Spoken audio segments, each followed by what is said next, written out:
ایک بچہ اپنے باپ سے کہہ رہا ہے آپ نے تو ساری زندگی باہر گزار دی، پیسے کمانا کون سا مشکل کام ہے، دکھ سکھ تو سارے اماں نے برداشت کیے، اسکولوں میں وہ جاتی تھی، فلانا کام وہ کرتی تھی، فلانا کام۔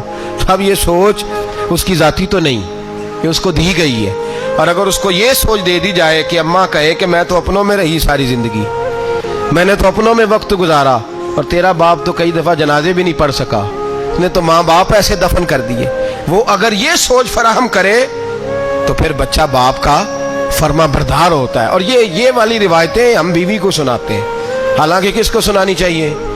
بولیے، بہن اور بیٹی کو، بہن اور بیٹی کو سنائیں یہ باتیں، ان کو سمجھائیں، تاکہ آگے جا کے وہ جو گھر ترتیب دیں وہ گھر بڑا عمدہ اور نکھرا ہوا ہو۔ حضرت سیدنا ابراہیم 13 سال کے بعد آئے، چونکہ گھر میں اللہ تبارک و تعالیٰ کی دوستی کا چرچا تھا، اللہ تبارک و تعالیٰ کی محبوبیت کا غلبہ تھا۔ 13 سال کے بعد فلما بالغ معہ سعیا، بیٹا جب اتنا بڑا ہوا کہ سال چلنے لگا، تو حضرت ابراہیم نے اپنے بیٹے کو بلا کے کہا بیٹا مجھے خواب آئی ہے، میں تجھے ذبح کر رہا ہوں، تیری کیا رضا ہے؟ تو حضرت اسماعیل کہنے لگے یا ابت افعل ما تؤمر، ابا جی اللہ جیسے حکم دیتا ہے میرے ساتھ ویسے ہی کریں، جیسے اللہ حکم دیتا ہے ویسے ہی، بولیے، ویسے ہی کریں۔ حضرت حاجرہ کو کہا کہ ایک دوست نے دعوت کی ہے تو وہاں جا رہے ہیں، بی بی مطمئن ہے، تفصیلات کی ضرورت نہیں، ختم بات، اعتبار ہے، مطمئن ہو گئی۔ شیطان پیچھے سے آیا اماں کے پاس، ذرا تھوڑی دیر کے لیے تصور جمائیے، یہاں تو پڑوسن آ کے کوئی بات بتا دیتی ہے خاوند کے بارے میں تو کئی مہینے جھگڑا جاری رہتا ہے، پڑوسن محلے دار۔ شیطان نے آ کے بتایا لفظ کیا ہے؟ کہا حضرہ تمہیں پتا ہے کہاں جا رہے؟ کہا دوست کی دعوت میں۔ تو کہنے لگے دوست کون ہے؟ رب کریم، اور ابراہیم کا خیال ہے کہ اس رب نے مجھے حکم دیا ہے کہ میں ذبح کروں۔ تو حضرت حاجرہ کہنے لگی کبھی باپ بھی بیٹے ذبح کرتے ہیں؟ تو شیطان کہنے لگا ان کا خیال ہے کہ ان کے رب نے حکم دیا ہے۔ تو جناب حاجرہ فرمانے لگی اگر رب نے حکم دیا تو پھر تو مجھے شیطان لگتا ہے، تو مجھے شیطان لگتا ہے۔ کہا کیا مطلب؟ فرمانے لگی اگر رب کریم کا حکم ہے تو میرے پاس ایک اسماعیل ہے، اگر 1000 بھی ہوتے میں سارے اللہ کے راستے میں پیش کر دیتا، دے دیتی، مالک کا ہی تو ہے سارا کچھ، اسی کا ہے، اس میں لیت اللہ کی کیا گنجائش؟ حضرت سیدنا ابراہیم علیہ السلام نے بیٹے کے حلق پہ چھری رکھ بھی دی اور چھری چلا بھی دی، رکھ بھی دی، اور وہ تو اللہ کریم نے فرمایا یا ابراہیم قد صدقت الرؤیا، ابراہیم تو نے خواب سچا کر دکھایا، وہ قیامت تک تیرا نام رہے گا۔ حضرت ابراہیم نے وطن بھی دیا، جان بھی دی، بیٹا بھی، اللہ کریم نے دمبے دیے، فرمایا یہ فدیہ ہے۔ اب یہ قربانی قیامت تک حضرت ابراہیم کے طریقے کے مطابق جاری ہے۔ حضرت ابراہیم بہت بڑے مہمان نواز تھے، بہت بڑے۔ آپ جب مصر میں قیام تھا تو بڑے بڑے لمبے چوڑے لنگر پکتے تھے، لوگ آیا جایا کرتے تھے، بڑا تفصیل کے ساتھ کھانا ہوتا تھا۔ مہمان نوازی آپ کی خاص صفت مبارکہ ہے، ہمارے ہاں بھی مہمان نوازی ہوتی ہے امیروں کی، بلکہ اب تو مہمان نوازی اس طرح کی ہے کہ کل تیری میرے پاس دعوت ہے اور پرسوں میری تیرے پاس ہے، وہی امیروں میں وہ چکر رہتا ہے، پارٹیاں دوست ایک دوسرے کو ڈالتے ہیں، تیری طرف پارٹی تیری طرف، اور اسی انداز میں اب یہ عید آئے گی نا ٹکا پارٹیاں ہوں گی جگہ جگہ، اور لوگ سوال پوچھنے لگے ابھی سے، کہتے ہیں قربانی کا کتنا گوشت گھر رکھنا جائز ہے؟ قربانی کا کتنا گوشت گھر رکھنا جائز ہے؟ سارا ہی جی، اس لیے فریزر لے لیں، فریج سے نہیں کام چلے گا، سارا ہی جہاز گھر رکھنا سارا ہی جائز ہے، رکھ لیں۔ او خدا کے بندے، قربانی وہ بندہ دیتا ہے جو سارا سال ہی گوشت کھاتا ہے، صحیح کہہ رہا ہوں؟ قربانی صاحب نصاب صاحب استطاعت بندہ دیتا ہے نا، تو وہ سارا سال ہی گوشت، تو سارا گھر میں رکھنا بھی جائز ہے، لیکن سارا دے دینا بھی، تو جو آ رہی ہے اس پہ کیوں توجہ کرتے ہو؟ جو دوسرا جائز ہے اس پہ کیوں نہیں عمل کرتے؟ سارا تقسیم کر دیں، بات ختم ہوئی۔ یقین کریں محرم میں جا کے دوست ٹیلی فون کر کے سوال پوچھتے ہیں، کہتے ہیں صاحب سنا ہے قربانی کا گوشت محرم میں کھانا جائز نہیں، میں کہ نہیں ربیع الاول چ بھی جائز جے، رجب رمضان تک کھاؤ، کوئی بندہ نہیں منع کرتا، اس لیے کہ کسی کو دینا تو پسند ہی نہیں، یا پھر اس میں سے جو خاص چیزیں ہیں وہ اپنی فریج میں اور باقی جو ہے وہ دوسروں کے لیے۔ یہ کیا طریقہ ہے ہمارا؟ اور اسی پہ عمل ہے. اللہ تبارک و تعالی ہمیں سمجھنے کی توفیق عطا فرمائے. حضرت ابراہیم بہت بڑے مہمان نواز تھے. صرف قربانی نہیں دیتے تھے, سارا سال بہت سارا لنگر, بہت سارا کھانا پینا, بہت ساری چیزیں جاری رہتی تھی. اور جتنے غریب لوگ تھے فلسطین کے, ان کو پتا تھا کہ حضرت ابراہیم علیہ السلام کا لنگر جاری ہے. فلسطین میں جب آپ کا قیام تھا, ایک دفعہ ڈھیروں مہمان آ گئے اور کھانے کو کوئی چیز نہیں. حضرت سارہ اور جناب ہاجرہ دونوں اس وقت موجود تھیں. وہ کہنے لگی ابراہیم بہت سارے مہمان آ گئے تو کیا کریں. جناب سارہ کہنے لگی کس طرح کر کے ان کی مہمان نوازی کرنی. اور حالات یہ ہیں کہ قحط پڑا ہوا ہے فلسطین میں, مصر میں, دور دراز علاقوں میں. تو حضرت ابراہیم کہنے لگے یہ اللہ کے مہمان ہیں اور ہمیں رب کریم کا بندہ سمجھ کے آ گئے, اللہ ہی بندوبست کرے گا. فرمانے لگے میرا مصر میں ایک دوست ہے, وہ قحط کے دنوں میں غلہ جمع کر لیتا ہے, میں اس کی طرف پیغام بھیجتا ہوں, مجھے امید ہے وہاں سے غلہ ملے گا. 2 3 5 اونٹ والے غلام بلائے اور ان کو کہا کہ جاؤ غلہ لے آؤ مصر کے دوست سے. وہ لوگ کہتے ہیں ہم غلہ لینے گئے. وہاں جب پہنچے تو حضرت ابراہیم خلیل اللہ علیہ السلام کا پیغام دیا تو آپ کا وہ دوست کہنے لگا غلہ تو بے شمار تھا, مجھے خبر نہیں تھی کہ حضرت ابراہیم کا پیغام آئے گا, تو میں تو سارا تقسیم کر چکا ہوں, لوگ لے گئے, اب تو کوئی شے نہیں. اب وہ خالی آ گئے 5 کے 5 اونٹ. جب خالی آئے تو حضرت ابراہیم کی حویلی کی دیواریں چھوٹی چھوٹی تھیں. ان غلاموں میں سے, خادموں میں سے, آپ کے ان چاہنے والوں میں سے ایک کہنے لگا یار وہ غریب تو انتظار کر رہے ہوں گے کہ غلہ لینے گئے ہیں, ہمیں روٹی ملے گی. چھوٹی چھوٹی دیواریں ہیں, وہ جب دیکھیں گے نا خالی آ گئے تو انہیں تکلیف ہوگی. اس طرح کرو بوریوں میں ریت بھر لیتے ہیں, ریت بھر کے لے جاتے ہیں, بعد میں اندر رکھ کے انہیں سمجھا بہلا لیں گے یا حضرت ابراہیم کو بتائیں گے, وہ خود ہی ان لوگوں کی دل جوئی فرمائیں گے. اب غلہ کی جگہ ریت بھر کے اونٹوں پہ رکھ کے لائی گئی. لا کے بوریاں جب رکھ دی گئیں, حضرت ابراہیم علیہ السلام دوپہر کے وقت آرام فرما رہے تھے. بی بی سارہ اٹھی, کہتی ہیں جب میں نے دیکھا نا کہ بوریاں پہنچ گئی ہیں تو گئی, غلام کو ساتھ لیا اور اس کو جب کھولا نا تو کہتی اتنی حسین گندم میں نے پہلے کبھی دیکھی نہیں تھی, اتنا پیارا دانا میں نے کبھی ملاحظہ ہی نہیں کیا تھا. فرماتی ہیں جب اس کو پیس کر چکی میں روٹیاں پکائیں تو خوشبو دور دور تک پھیل گئی, اعلیٰ غذا بنی. بڑے بڑے کھانے بیبیوں نے مل کے پکائے, چن دیے گئے. حضرت ابراہیم اٹھے تو لوگ کھانا کھا رہے, سجدہ شکر ادا کیا, اور جب سجدے میں گئے تو وہی آنے لگی, پھر رونے لگے. جب پلٹ کر باہر تشریف لائے تو جناب سارہ کہنے لگی ابراہیم تمہارا مصری یار بڑا اچھا ہے, اس نے اتنی اعلیٰ گندم بھیجی ہے کہ اتنی تو میں نے پیاری گندم کبھی دیکھی نہیں. جناب ابراہیم مسکرائے, فرمانے لگی سارہ یہ مصری یار نے نہیں بھیجی, یہ میرے عرشی یار نے بھیجی ہے.